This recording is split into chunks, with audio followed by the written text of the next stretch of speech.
Democracy is dead. I hate to sound like some whiny complainer or crazy clickbait conspiracy theorist, but I don't think I'm delivering any breaking news here. You don't need to be a social scientist or a public intellectual to understand that we are living in a plutocracy in the United States of America. Our country is controlled, dominated, orchestrated, and it's run by economic elites, period. End of story. Sure, we got all kinds of political theater, hate mongering, news hounds on cable TV, trying to capture our attention. But really, it's all just a distraction. The real problem is our nation right now is run by uber wealthy, the intellectual class, and a set of very powerful, well-connected, non-elected officials, not doing the bidding of the people, but the bidding of the wealthy and the powerful. They win, we lose. You know this. I know this. Americans already know this. A recent Pew Research poll from September of this year found that a majority of Americans, regardless of their political party affiliation, 58% actually, believe that their elected officials do not care what ordinary people think. In addition to that, 26% of Americans say they have a favorable view of Congress, and only 36% say they approve of the job of President Biden right now. Another poll conducted by the Center for Public Affairs Research very recently, October 2 of 2023, found that 16% of Americans say that Congress is doing a good job upholding democratic values. See, these polls, they paint an ugly picture of the state of American democracy and the corrupt, divisive, and, well, let's just call it what it is, clown show political games we see in D.C. From the perspective of the voters, they suck, all of them. Americans are increasingly disillusioned with their elected officials, and they feel the government is just, quite honestly, not working for them. That rage, that disgust, that just sickening feeling in the pit of your stomach that you get when you watch the news or you hear politicians speak, you are not alone. You are very far from being alone. Sure, you may think that feeling is because of the quote unquote the other party that you really hate or that politician that you just can't stand. But really, the more I think about it, I think it's much deeper than that. I think it's we feel betrayed and we use the other party as the outlet. We feel used.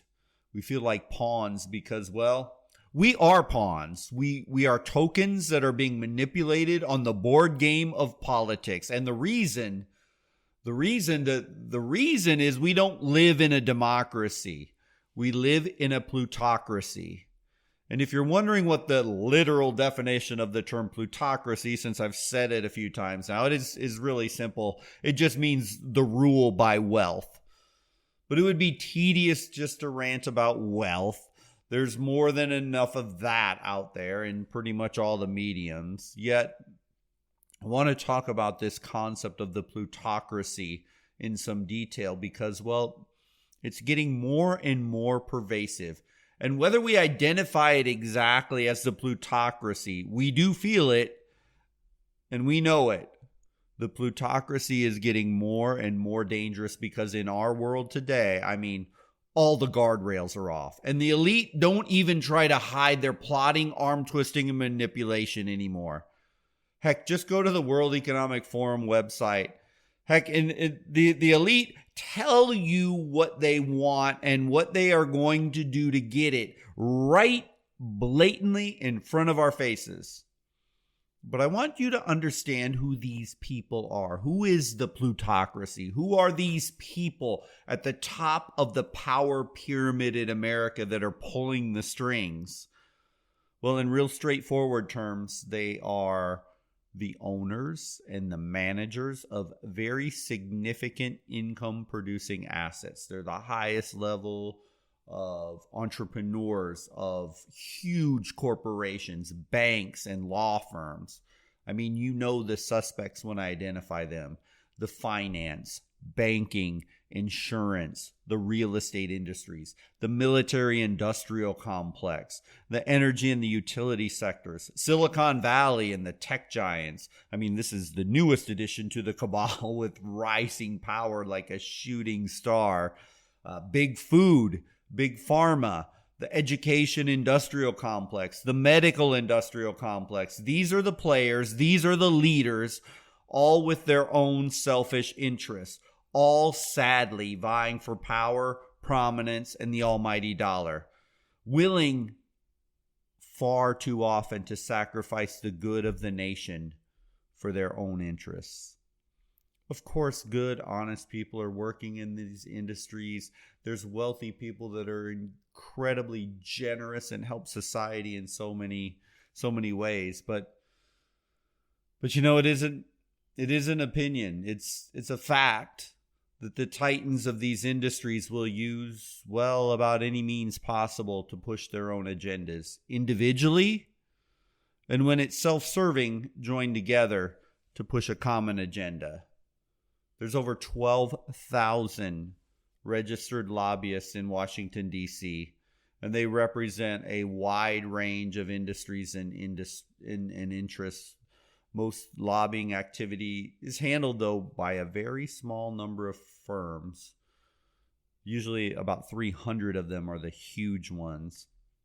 And lobbying spend in the United States, it reached a record high in 2022, $4.1 billion. And by the way, this is just the officially reported legal lobbying, but who knows how much dark money and influence peddling is done behind the scenes.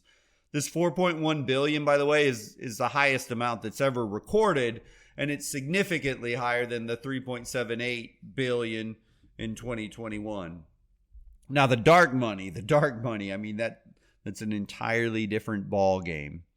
Estimating the exact amount of dark money spent in politics is incredibly challenging, if not impossible, because by its nature, of course, it's incredibly secretive.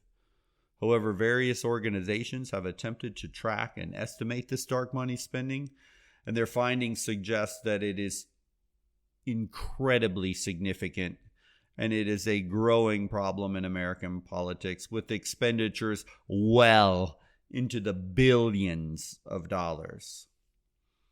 If you want to know who the biggest lobbying group is, by the way, just out of curiosity, because I know I was curious as I was getting ready for this podcast, it's the pharmaceutical and health products industry. Last year, they spent $373 million. I think we can kind of draw... actually, I'll let you draw your own conclusions on this. All I will say is COVID vaccines, and COVID policies. But hey, you can research that topic to your heart's content if you like. Look at who won the COVID game, and I will guarantee you the one group, the one industry that came out above all others was the pharmaceutical industry. But if you look at the corporate profits of the big players, I mean, just billions and billions, record-setting profits for your biggest pharmaceutical companies. And so they spent millions, but it paid off in the billions. But enough with that. How does this plutocracy rule America indirectly? Because, I mean, that's a big statement to say that the politicians and our elected officials don't rule the country, but rather it's this plutocracy, this uber elite group. I mean, again, I think we have ideas, but unless we cement it into our brains, we're really just zombie walking through this crazy world. And we're yelling at each other that it's the Republicans' fault. It's the Democrats' fault. It's Trump's fault. It's Biden's fault.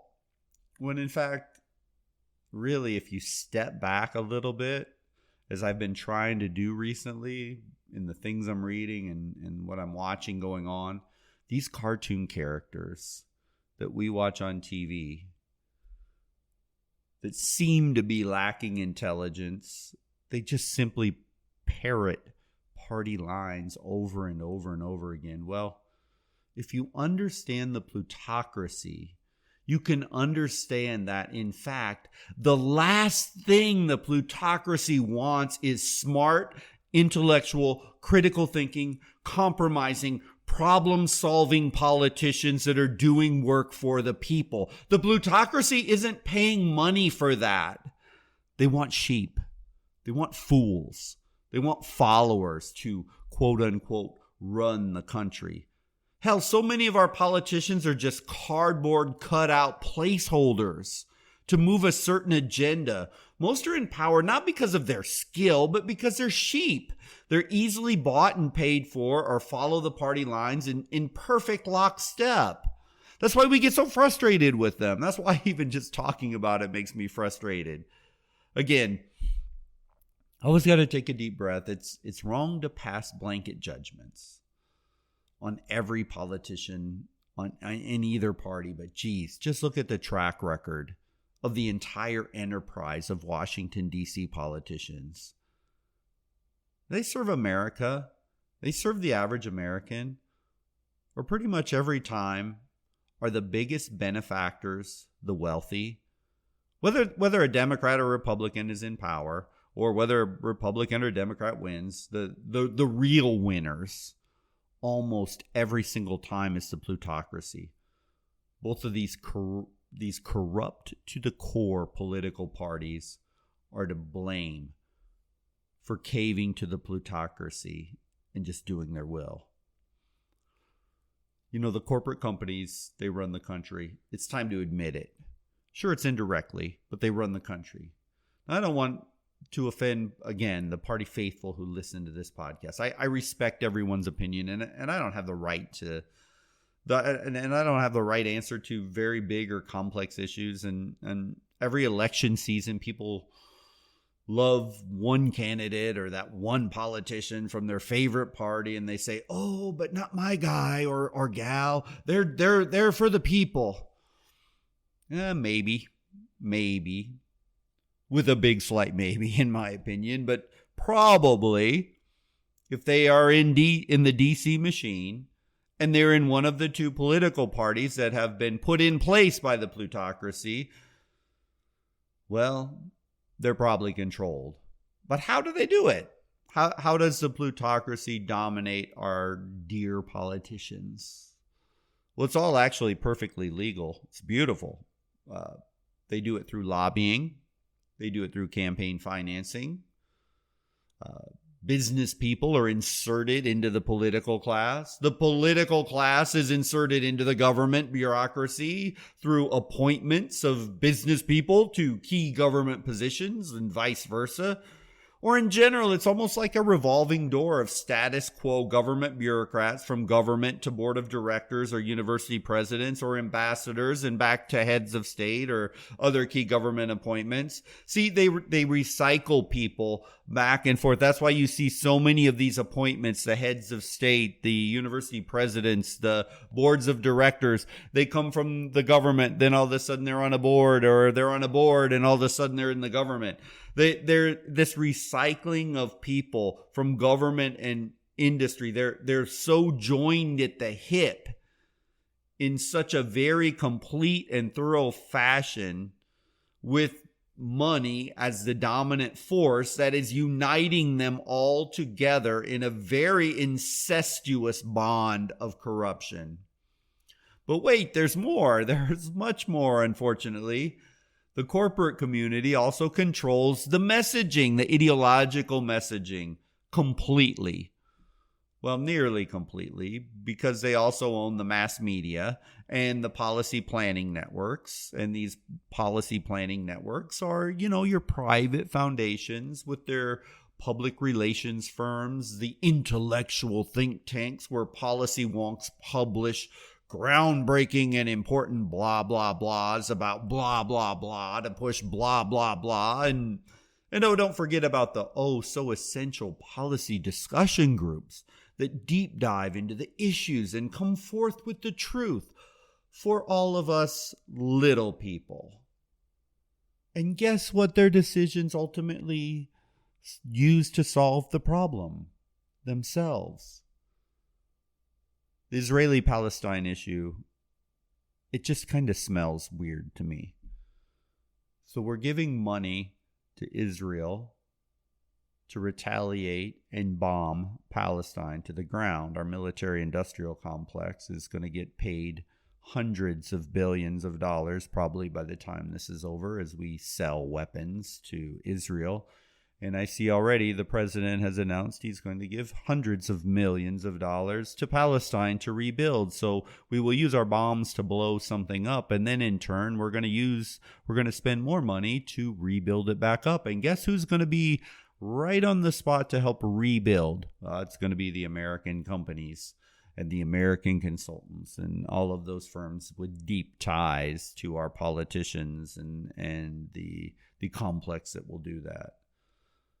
You know, but then, of course, our dear military, the military itself, where I served, is 100% subservient to the political class. And the political class is subservient to the plutocracy. So the military-industrial complex and whatever agenda the rest of the plutocracy wants to push through the politicians, it generally happens. So is this some sort of conspiracy theory podcast and me just raging out against the machine? Well, let me digress for 1 second into this idea of conspiracy theory and what this means, and it, because it's a new catchphrase, and we see it used in very derogatory terms all the time. And yes, the tinfoil hat thing, that can be very derogatory, but you know, the Republicans and Democrats, when they're caught with their pants down, literally or figuratively, they just say, oh, that's just a conspiracy theory crafted by Fox or CNN. Anytime they're busted or anytime they're called out on anything. Oh, that's just a conspiracy theory. Well, let's look at some features of an actual conspiracy theory. Let's look at this textbook-wise, analytically. What is a conspiracy theory? Well, number one, a conspiracy theory is often very vague about its motives. That's number one. Number two, conspiracy theories, they generally assume that the puppet master behind it is extraordinarily clever and knowledgeable. Number three, a conspiracy theory almost always places power in the hands of one strong leader or a tiny cabal.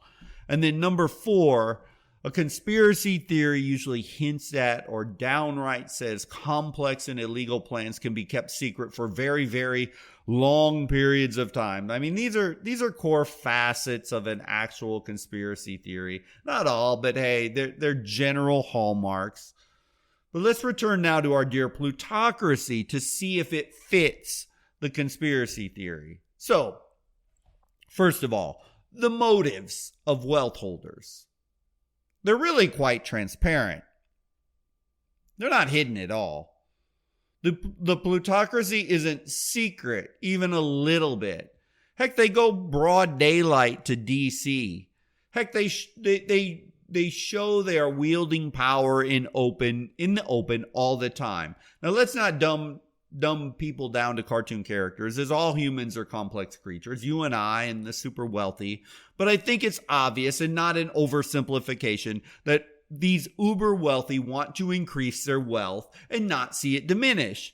So if there is one thing that unites the plutocracy above all else, it's probably that they want to keep their wealth and power and, well, increase it whenever possible.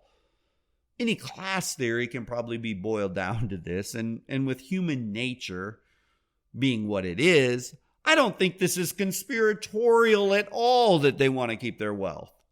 The second thing, the plutocracy does that is obvious, and it's not done behind closed doors, is using legal mechanisms to wield their power. Super PACs, funding lobbyists, making campaign contributions, having highly popular members from their own class and industry run for political office. All messaging and actions pushed and promoted through the media, which they already own and run. There isn't a whole lot of conspiratorial things about this either. I mean, to say the rich use mechanisms to wield power and influence that you and I don't have isn't some tin hat conspiracy. It happens every day, and you can see it happen right in front of your eyes.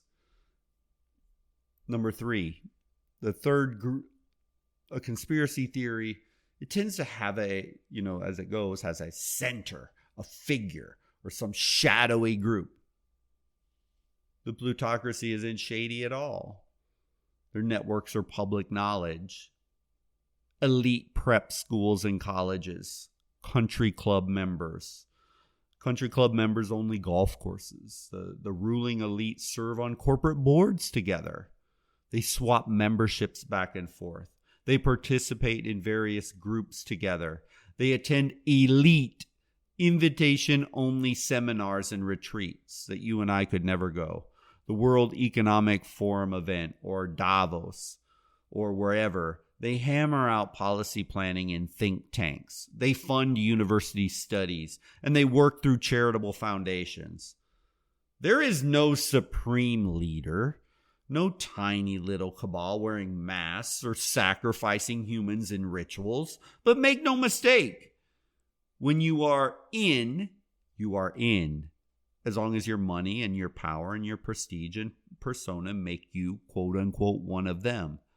I mean, what's conspiratorial about that? It's just fact. Number 4, well, there is secrecy, as admittedly the ruling class are in our public view, and what they say to us, you and I, is not what they talk about in their little communities behind closed doors.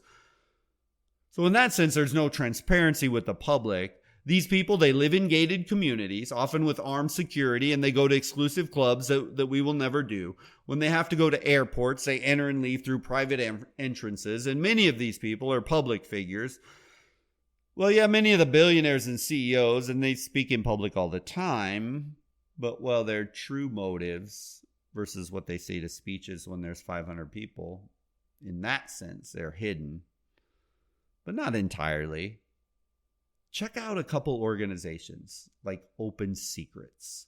Just Google Open Secrets or whorulesamerica.net. And you can see some of what I'm talking about here. I don't think any of that seems outlandish or crazy.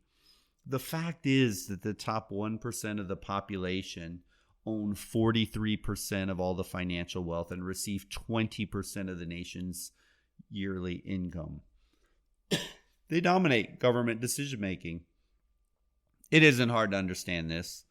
Of course, this group morphs and moves all the time. New people get added. Others fall out of the club. But in the end, the plutocracy runs this country. What we are taught in school is a lie. This idea that the United States is a government of the people, by the people, and for the people. This is what we're led to believe from elementary school. Was it ever this way? Well, it seems at times in our history we were much closer to the ideal than we are right now. But the idea that that what we were taught is that we vote in people to Congress and the president, and they in turn will do the will of the people. It's a lie. It's a verifiable lie. Many political scientists have studied this, and they found that for the average voter, especially very disenfranchised and lowest economic run Americans, policy decisions have basically zero positive effect. And the average American bears the burden of nearly all political decisions. COVID. Who suffered the worst? Who died the most? Versus who got paid the most? There was no greater boon to business than the COVID lockdowns and the COVID vaccines and say your big players like Amazon. They shut down all the small businesses, the mom and pop stores, and they let the big boxes stay open. Amazon, Walmart, because they were quote unquote essential. The pharmaceutical industry. Trump paid the pharmaceutical industry to develop a vaccine. Biden paid the pharmaceutical company to distribute that vaccine.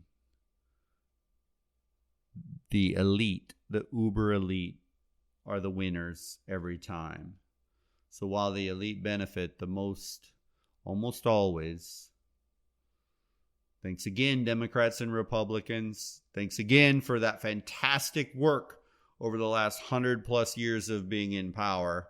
We just see it more and more now at more blatant abuses as the money just seems to flow unending. But yet the average person suffers more and more. But I digress. So, sure, at times the citizenship has risen up and they've kicked out a politician or elected another by surprise. I mean, the Donald Trump election was one of these. Nobody saw that coming. I'm sure the elites did not see that coming, or very few of them did. But if you wanted to see citizens give one big fat middle finger to the entrenched political elites, well, it was Donald Trump. And look at the backlash he got from that. I mean, you can love him, you can hate him, or anything in between. Well, he's maybe the most controversial example of how in an election, the elite's game plan, it doesn't win every time and it can get upended. Now, when it comes to policy, you and I, well, we stand no chance. Doesn't matter if it's Trump or not. Doesn't matter if it's a Democrat. Doesn't matter if it's a Republican. We don't have access to the inner machine, those shaping agenda, those think tanks, those studies, those work groups, those power brokers, those lobbyists. We just can't shape it easily without massive, and I do mean massive, rejection of the duopoly. This machine is large. And for every crumb they throw to the average American, billions are thrown to corporations, the military-industrial complex, or other pork projects everywhere. Finally, another huge advantage that this plutocracy has is maybe the most subtle.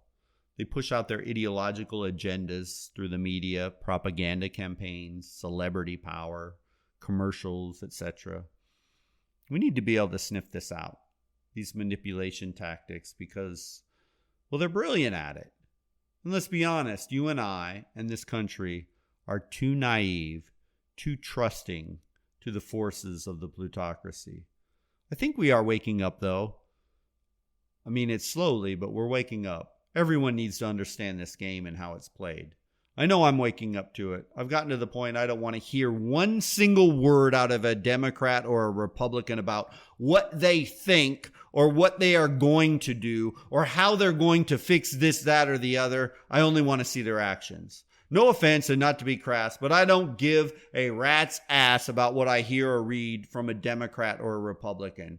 They are bought and paid for. Their actions will tell me the truth. And you and I and everyone can rip that propaganda machine in half if we just stop being played by our corporate TV media and listening to these politicians promise the world and back. And we watch only their actions and react only to the actions instead of their divisive rhetoric and smoke screens that this machine throws up at us all the time. Our world is not really what we thought it was. It's time we stop pretending. The plutocracy runs our country. We're not a democracy, a republic, or some fancy representative government. We have descended into a full-fledged plutocracy with a tiny percentage of people controlling the decision-making strings, and they have put a bunch of silly cartoon character politicians as the front people to do their bidding. This is why intelligent people rarely stay in DC. And this is why when you hear these politicians talk and they say, my gosh, do they have no common sense? No, they do not, because they're doing the bidding of the plutocracy. So what can we even do? Can we do anything? Well, I'm just one guy with one opinion, but I would say don't vote for a Democrat or a Republican. Both parties equally are responsible for us being where we're at. They've been in power the entire time for over 100 years. Any corruption, any seepage of wealth into the system happened on their watch. The Democrats and Republicans, they are both part of this ugly plutocracy. They get paid for being mouthpieces. They stay in power because they're mouthpieces. It's time to get rid of them.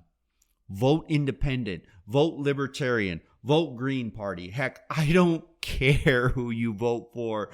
Just don't keep feeding the two-headed monster. Will this solve the problem?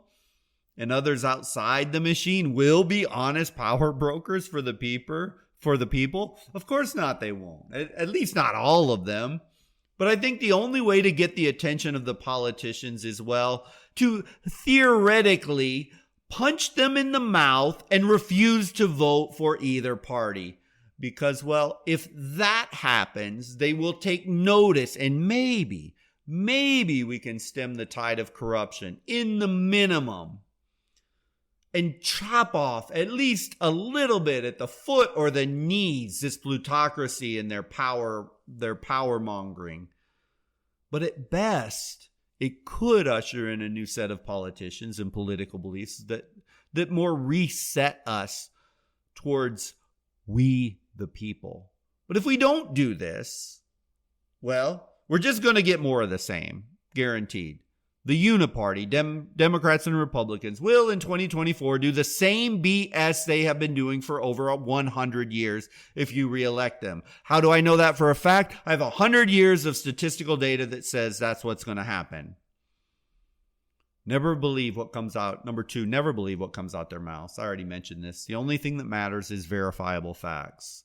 Sort of like science. I mean real science, not like pseudoscience that was pushed on us in multiple occasions and is pushed on us all the time to push agendas. But, like science where, for it to be accurate, it needs to be observed, where we pay no attention to hate mongering, glorious promise making, or degenerate tearing down of others. Just pay attention to what happens, not what a politician says or the media says. The plutocracy plays you for a peasant, for being unthinking, uncritical thinking clowns. So they use the politicians and they use the media to serve up a menu of basic, disgusting garbage, thinking they will control you with their words, while the actions are what the plutocracy using to control and get exactly what they want, while you and I, are busy backbiting and bickering at each other whether we should have a Democrat or a Republican in the White House. Number 3, read, study, think, engage with all sides on all issues. Develop intellectual freedom, intellectual independence, because you simply can't rely on the political class, and surely not the plutocracy. Neither represent you. You may think they should. You should think that maybe ethically they should do the right thing. You may want them to do the right thing, and you may even hope by some miracle that a certain Republican or Democrat is going to come along and voila, the whole system's going to change. It's not going to happen. Beyond that, well, I don't know, at least we can work to be the best version of ourselves and operate in a world with our eyes wide open. Look, you and I, we need an entire mindset shift. These politicians that we hate, they're just puppets for the most part. Others pull the strings. We have the ultra-liberal puppets that get their string pulled. We have the ultra-conservative that get their string pulled. But you and I, we need to look deeper. We need to think deeper and stop falling for the same old garbage they feed us. And because the only one winning every single election, whether it's a Democrat or Republican, is the plutocracy. And it doesn't matter if it's the presidency, the House, the Senate, the plutocracy, they win every single time. We need to use the tools that we have, the vote, to stop electing Democrats and Republicans as our only tool until it is even that's taken away from us, is to vote. But it isn't to vote for a Democrat or a Republican, because no matter which one you choose, they are part of the Uniparty machine that is entrenched and empowered by the plutocracy. They are the one. They are the same. This is where our focus should be, is busting up this political machine that is run by the plutocracy. I mean, if you think there are other solutions, I would love to hear them. And I'm totally open to other views. But where we are today, it just seems our democracy is unrecoverable as long as a Democrat or Republican holds power. Their 100-plus year track record of slow decay, decline, and corruption, I mean, it's staggering in its consistency, with only a few little minor blips of positivity along the way. But in the end, whether a Democrat or Republican in power, the plutocracy runs this country, and the plutocracy wins all the time. And that needs to end.